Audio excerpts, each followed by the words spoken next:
So last year, we were partners for the NOAH conference here in Berlin. The first time we did NOAH here in Berlin.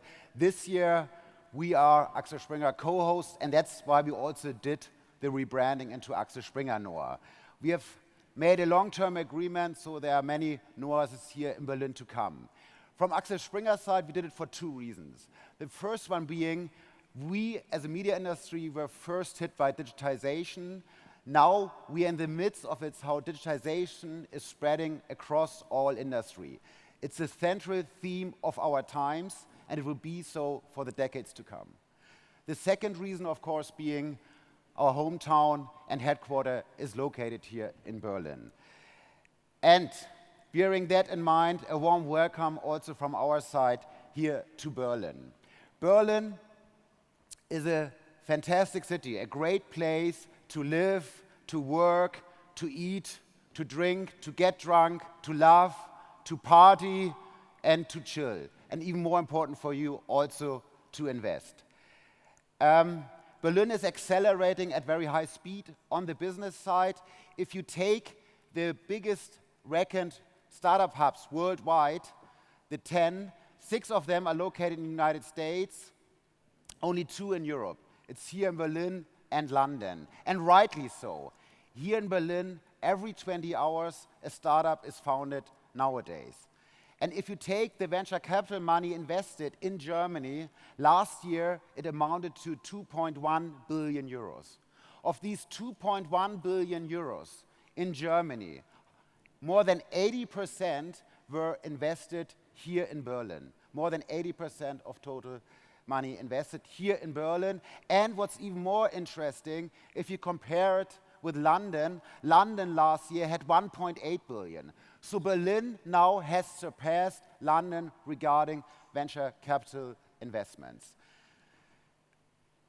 Berlin has really made a quantum leap considering where we are coming from. This is in 1945, the Berlin Reichstag. Berlin was a complete mess in 1945, caused by us Germans ourselves with the Second World War. Berlin really, and Germany, really had to start from scratch again. And there were basically 3 inflection points here in Berlin. The first one, former enemies turning into life-saving friends, helping and building up Berlin and Germany again. The second inflection point, 1961, here in Berlin, the wall built, a gruesome wall dividing the city, ripping through the heart of the city, dividing the city into 2 parts, isolating West Berlin. And then 1989, a very joyful event, a very joyful year, tearing down the wall and reunification of Germany. So Berlin really has had a reboot since then, but at the beginning, just after the wall came down, not everybody saw the opportunities immediately. It took us some time, but in the last 25 years, Berlin has developed into a city of diversity, sometimes neglecting taste. But okay, that picture was taken on the 1st of May demonstration here, Day of Labor. It's a tradition here in Berlin with riots and police clashes. I will not bore you now with the BuzzFeed top 100s on Berlin, but just some snapshots on what Berlin has to offer. Berlin has to offer very cheap housing. You can get it cheap, you can even get it cheaper. That's kind of the pre-IPO version. And post-IPO, there are different objects here, Star Trek-like, on the waterfront. But if you compare it, the pricing to London, London is 6 times as expensive compared to Berlin. Very nice multiple, factor 6. So also good investments here in bricks and mortar. But it's not just housing. Also, if you take the beer, it's not supposed to be just tasting better. It's also way cheaper. But there's one thing that is more expensive here in Germany than in London. That's the banana. The banana is more expensive here, but at least you get it EU certified here in Germany. Not to fuel now the Brexit discussion. Talking about food, there are great places here in Berlin. We have basically 2 signatory dishes. It's the currywurst, and the other one is the döner, even here served by Angela Merkel.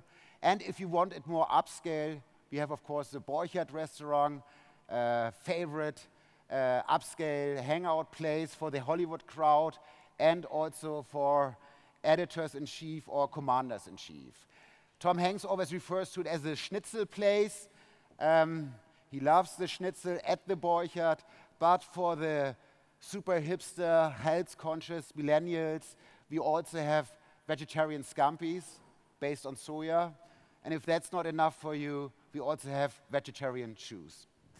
Where do you get that? You don't get it at the Spätis. The Spätis stores in Berlin open 24 hours, 7 hours a day. You get other vital ingredients of life and meet some really nutty people there. But you also meet crazy people during the day. And this is no fake. This picture was taken on the 3rd of May this year. A guy riding his, as a horse-dressed-up wife in the Tiergarten on a sunny day. And of course, it was a BZ, the Berliner Zeitung, who spoke first with the horse. Crazy people also, Berlin nightlife. The temple here in Berlin is a Berghain. It's a techno temple of the world, not too far from here. Open more than 72 hours in a row. And if you're lucky, you will meet there also Lady Gaga. Best time, by the way, to get in there is on Sunday afternoon. The other alternative, of course, to Berghain is to chill. And there are also great places here in Berlin to chill. What do the Brits say about Berlin? Berlin, and in this case, The Guardian. They call it the undisputed capital of European youth culture and IT startups. So is everything super geil? Super geil, which means in the literal translation, super horny, but in the actual meaning of the word, is everything super great here in Berlin? No, it's not. There's still a lot to go. Talking about literal translations, we try to be international, but sometimes translations just don't add up. But as a German, we love correctness. We also love stop signs, and sometimes we overdo it with the stop signs. And also, on the mobile front, we have still some way to go regarding user experience. The Eiffel Tower took 2 years to build. That was more than 100 years ago. The Freedom Tower in New York took 8 years to build. The Berliners now know what is the next picture. The Berlin Airport. It was started being built in 2007. It was supposed to be finished by 2011. The newest due date is 2018, where already politicians announced that there is some headroom left. So it's the most modern 21st century airport without airplanes. Talking about transportation, as Marco mentioned, we have Travis, the founder and CEO of Uber, here in this afternoon. But due to regulation, you cannot use UberX here in Berlin. And also, if you want to pay your taxi with a credit card, it's difficult, or you pay a high surcharge, also due to regulation. So there is still a lot of work to be done here in Berlin. But despite of that, it's a great, it's a lovable, it's an international, and it's a very open city. And what personally touches me very much is that nowadays more than 70% of Israelis see Germany positively and even choose it as their favorite country in Europe. And 30,000 Israelis already have come, young talents from Israel have come to Berlin, and hopefully many more. So the future for Berlin looks very bright. We are at the beginning. Jeff Bezos probably would say it's day one. The former Berlin mayor once said, the city is arm aber sexy, which means poor but sexy. But actually, digitization is fixing this poorness. Last year, the startups in Berlin were among the top 5 employers. Next year, the biggest employer in Berlin will be the startups. So the startup scene is growing very strong here, and it's not just a job creator. The estimate regarding value creation through startups here in Berlin is more than 100 billion euros in the next 15 years. So Berlin is not just a conference city, it's a mindset, it's a way of life. It's a city that has transformed from broken experiences to a hotspot of change. It's a new pursuit of happiness. And I hope you also enjoy Berlin outside these premises.